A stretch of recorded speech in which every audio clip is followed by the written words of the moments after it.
Toy izao ndraiky avana ny teny zaraina zay omenantsika anio. Hafa ny toetranao olon'i Kristy.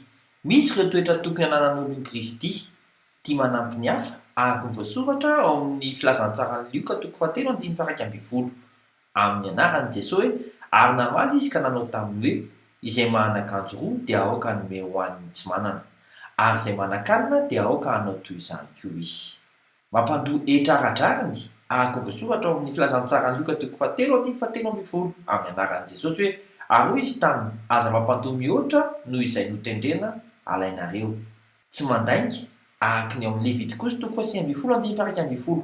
Amin'ny anaran'i Jesosy hoe, aza mangalatra, aza mamitaka, aza mifandainga. Vitanao zany. Mivavaka isika ray eo, arovy ao, mba tsy ho azon'ny fakapanahy, ka mba hanana toetra mendriky ny voninahitra ao. Amin'ny anaran'i Jesosy Kristy velona avy any Nazareta. Amen. Mandra-pioana tompoko.